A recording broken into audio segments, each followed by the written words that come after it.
사암침법이 수록된 유일한 경전 삼도인 침구요결. 이 요결의 내용을 의과학적으로 분석해보는 시간 사암침 아카데미. 이번 시간은 제9장 다문문 함께 토론해봅니다. 다문문은 모두 10개의 증이 수록되어 있어요. 현음, 유음, 지음, 담음, 열담, 주담, 습담, 적담, 풍담, 담화. 그러면 담음이란 무엇인가? 지난 시간에도 말씀드렸습니다만 이 담음병이라는 게 참 난해한 병입니다. 어혈과 담음은 서양의학에는 없는 순수한 한의학적 개념이다. 한의원 원장님이 쓰신 칼럼에서 빌려왔어요. 이 글을 쓰신 분 절대로 후회하지 마세요. 서의학자 중에 내과 전문의 그리고 내분비계 전문의 등등한테 담음병이란 이런 거야 라고 말하는데 그들은 이해 못한다 라는 말과도 같잖아요. 우리는 아는 병인데 그들은 몰라. 그렇다고 해서 동의학이 부정되지 않습니다. 만약에 서의학자가 실체도 없는 병이 어딨어. 그렇다고 해서 동의학이 부정되지는 않는다고요. 왜냐하면 그들은 내가 전공한 분야가 아니니까 내가 모를 수도 있지. 이렇게 넘어갈 수 있어요. 그러나 만약에 인체에 경락이란 존재하지 않는다. 서의학자가, 우리 한의학자가 우리 눈엔 보이는데 보여줘봐. 침을 넣으면은 낫잖아. 그게 경락이 있다는 증거지. 그러니까 경락은 어떻게 생긴 거야? 이렇게 물을 때 우리는 보이는데 이걸 어떻게 말로 설명할 방법이 없네. 그러면 동의학은 본질적으로 부정됩니다. 경락의 존재를 입증하지 못하면 동의학은 본질적으로 부정됩니다. 왜? 황제내경에서 비롯됐잖아요. 경맥론은. 그런데 경락이 어떻게 생긴 거야? 그걸 보여줘. 만약에 그것을 못 보여주면 동의학은 구라가 되는 거예요. 참, 구라 일본말 아니에요. 국립국어원 표준국어대사전에 구라 검색해 보세요. 순수 우리말이에요. 어쨌든 경락의 존재를 입증하지 못하면 동의학은 구라다. 서양의학에서는 없는 순수한 한의학적 개념으로 경락이 존재한다니까. 그걸 보여달라고. 남자한테 좋은데 어떻게 말로 설명할 방법이 없네? 그게 무슨 의학이야? 그런데요, 이거 입증됐잖아요. 경락을 과학적으로 증명한 학자는 한의학자가 아니라 중의학자가 아니라 서의학자예요. 수의사예요. 즉 1960년대에 경성의전 출신, 즉 지금의 서울대학교 의과대학을 나온 김봉환 서의사, 그리고 2004년에 소광섭 교수팀에서 경락의 존재를 다시 밝혔죠. 서울대 수의사예요. 그러니까 이제는 이런 말이 안 통한다니까. 어혈과 담음병은 한의학에만 존재하는 병이야. 한의학자 눈에만 보여. 서의학자들은 못 봐. 천만에요. 그들도 알아요. 이제 경락의 존재를 밝힌 게 한의사가 아니라니까. 서의사예요. 서의사가 밝혀냈어요. 그러니까 더 이상 그런 말은 하지 말자. 남자한테 좋은데 어떻게 말로 설명할 방법이 없네.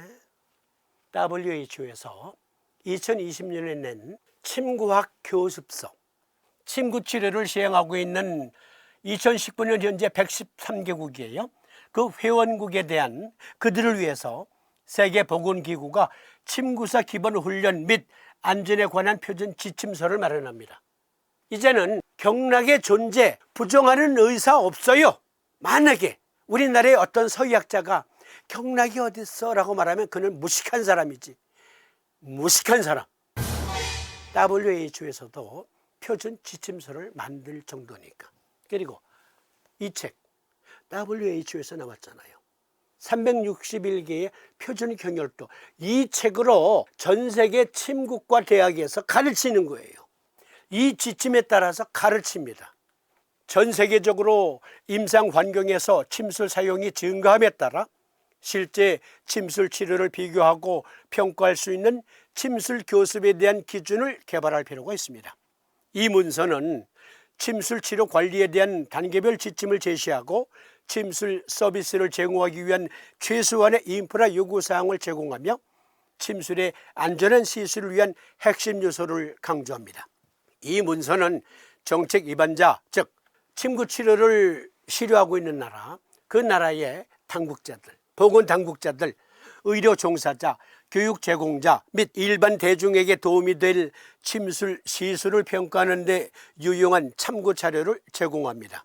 그것은 업데이트된 벤치마크 시리즈의 필수적인 부분을 형성하며 전통의학 관리의 주요 방식을 목표로 하고 침구사 제도를 두고 있는 나라를 위한 참고 툴킷의 확립에 기여합니다. 즉, 침구 치료를 시행하고 있는 나라는 침구의를 양성할 때 최소한 여기서부터 출발해야 돼.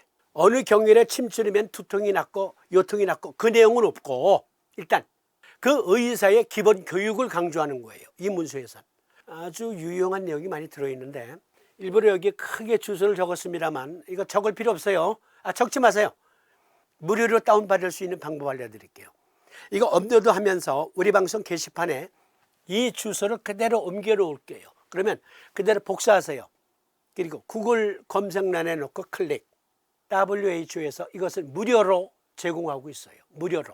이것을 그대로 다운받아서 전부 영문이니까 그것 역시 그대로 드래그해서 구글 번역기 돌리거나 네이버 팝하고 번역기로 번역하세요.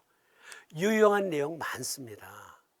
특히 침구 치료 처음 배우시는 분들 꼭 다운로드 받아서 읽어보시기 권합니다.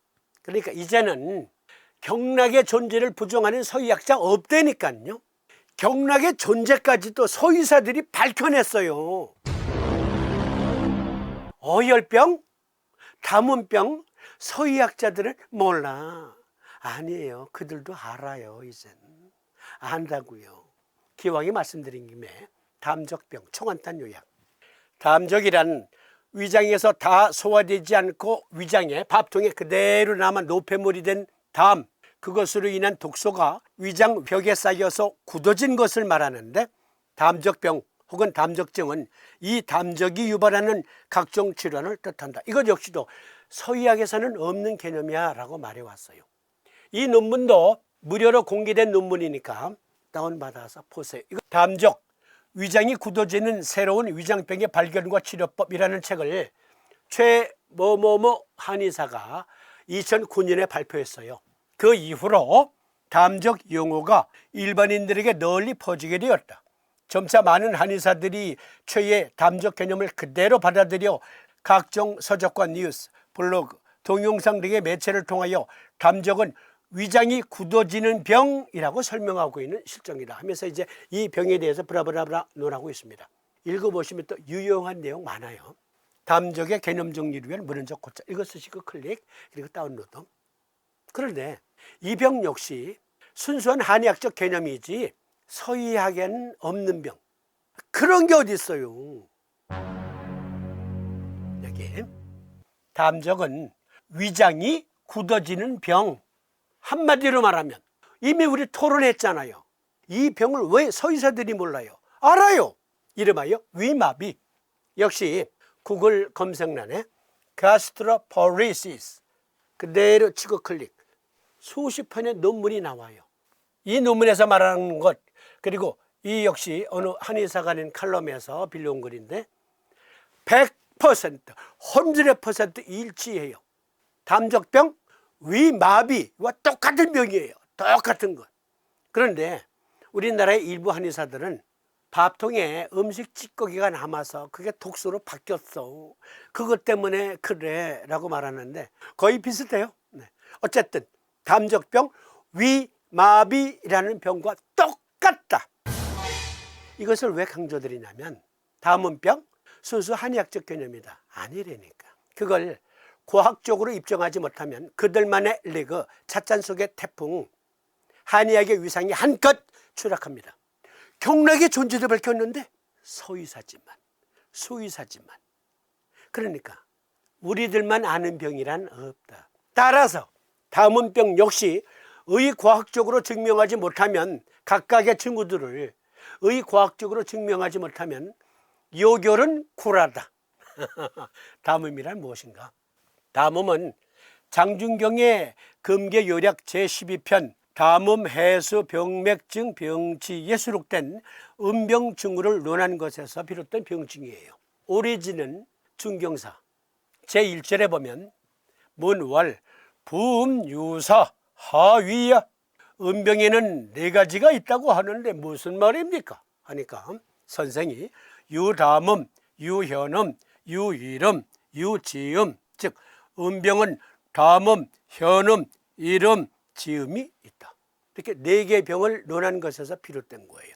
그 후에 4개 담음병은 여러 의가들에 의해서 시대가 지남에 따라서 담을 풍담, 한담, 습담, 주담, 열담, 조담 등으로 음은 유음, 벽음, 현음, 담음, 이름, 지음, 복음 등으로 세분화하기 시작했습니다. 그러나 담음을 병태생리학적으로 보면 변질된 책 중에서 점도가 높은 책을 담이라 하고 점도가 보다 묽은 것을 음이라 하며, 담음병은 변질된 책이 체내의 특정 장부와 어떤 기관 부위에 정체되거나 그것이 침투해서 축적되어서 발생한 병증을 말합니다. 우선 결론부터 말씀드리면, 그러니까 동의학에만 있지 서의학에는 없는 개념이다? 지금은 아니에요. 그땐 그랬는지 몰라요. 옛날에는. 그러나 지금은 아니다. WHO 서태평양 지역 전통의학 국제표준용어 코드 1의 6의 79에 보면 담음을 이렇게 논했습니다. 한자 용어 담음, 영문 용어 플랜 retained fluid, 번역 축적된 체액 즉 플루이드를 담 즉 점액, 그러니까 플랜이라는 것은 체액이라고도 번역되고 가래라고도 번역되고 점액으로도 번역되는 거예요. 정의 설명해 보면 질병을 일으키는 실체로서 실체, 점액과 체액의 혼합물 또한 점액과 체액의 저류라고 한다. 그리고 코드 3의 1의 150에서는 역시 한자 용어 담음, 영문 용어 플랜 플루이드 리텐션, 번역 점액과 체액 저류, 정의 및 설명에서는 여기에는 2가지로 나누었는데요. 1. 신체의 어느 부분에서 점액과 체액의 정체를 가리키는 종칭. 2. 위장관의 체액 축적 등을 가리키는 특정한 명칭, 예를 들어 유문협착증 등의 위저류, 즉 이게 담적병이에요. 위마비, 가스트로포레시스, 위마비. 그러니까 우리 몸의 체액이, 점액이 정상적으로 흐르는데 그것이 변질됐어, 염증 등으로, 또는 정체됐어, 그리고 천천히 흘러. 그것을 광의적으로 담음이라 하고, 특정한 어느 부위에서 발생하는 것을 10가지 또는 15가지 등으로 나누어서 설명했다. 동의학에서는. 이상 살펴본 바와 같이 담음 또는 담음병은 정상적인 점액과 체액이 어떠한 병인에 의해 변질되어 어느 특정 신체 부위의 정체 또는 축적되어서 발생한 병적 상태로 정의할 수 있다. 우리 인체에는 다양한 체액들이 있잖아요. 성인 인체는 50에서 60%가 물로 구성되어 있으며 세포 내부와 세포 외부에 분포하는데 세포 외액을 간질액이라 한다. 총 세포 내 및 세포 외 수분이 전체 체액을 형성한다. 물로 구성된 체액은 전해질, 대사물질, 단백질과 같은 다른 분자들이 포함되어 있으며 이러한 체액은 장부와 기관에 따라 성분과 양이 다르게 분포되어 있다. 체액 또는 생리액은 다양한 생리적 과정과 신체 항상성 유지에 필수적이다. 체내 수분의 기능에는 체온 조절, 조직 보습, 필수 영양소 수송, 체내 노폐물 제거, 관절과 조직의 윤활 등이 있다. 담음병에서 음병은 이러한 체액과 생리액의 균형이 깨져서 발생한 병증을 말한다. 이러한 다양한 우리 몸의 체액이 변질된 거예요. 여러 가지 원인에 의해서 염증 등으로. 그것을 담음병에서 음병이라고 하고, 정상적인 점액은 신체에서 자연적으로 생성되는 매끄러운 액체다. 점액은 폐점막, 입, 코, 목, 위, 내장 및 여성의 질을 포함한 장기의 분비선에서 생성된다. 점액은 신체를 보호하고 건강한 방식으로 기능을 유지하기 위해 생성된다. 점액의 기능은 신체의 위치에 따라 윤활제, 보호장벽 또는 이물질을 가두거나 몸 밖으로 씻어내는 데 도움이 되는 면역 역할을 합니다. 점액의 90%는 물이다. 대부분의 점액은 매끄럽고 투명하다. 정상적인 상황에서 점액은 건강을 유지하는 데 필수적인 요소다. 폐와 장의 점막층에서 분비되는 점액은 박테리아가 달라붙는 것을 더 어렵게 만든다. 점액은 결과적으로 감염 위협을 줄여줄 수 있다. 비강의 점액은 콧구멍을 맑게 하고 먼지 등을 흡착해서 재채기를 통해서 버리죠. 점액에 분포된 면역세포는 알러지 물질, 즉 항원 및 기타 질병인자들을 섭취하여 제거한다. 목구멍에서 점액은 불편함 없이 삼키고 말하는 데 필요한 윤활유 역할을 한다. 자궁경부의 점액은 정자를 받아들이고 걸러내고 준비하고 방출하여 난자와 정자의 성공적인 수정을 돕고 운반한다. 그러나 면역체계가 바이러스 또는 세균성 질병과 싸우면 점액의 점도는 점점 탁해집니다.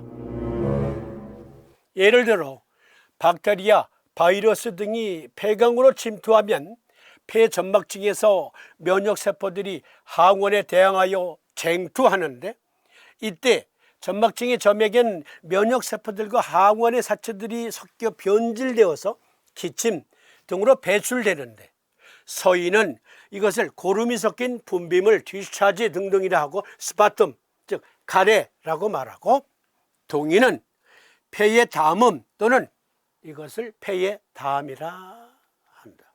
좀 더 이해를 돕기 위해서 냉대하로 예를 들어봅니다. 냉대하, 여성의 질에서 나오는 흰색이나 누런색 또는 붉은색의 점액성 물질, 이걸 우리가 흔히 냉대하 혹은 대하라고 말하죠. 이것은 국립국어원 표준국어 대사전에서 빌려왔어요. 이건 상식이다.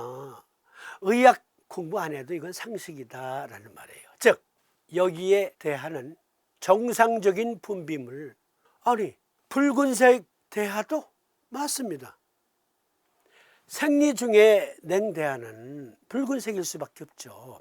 생리가 다 끝나가거나 끝났는데 조금씩 비치는 경우 있죠, 여성분들. 그럴 때 대하는 붉은색일 수가 있어요. 붉은색의 점액질일 수가 있어요. 이건 정상이다.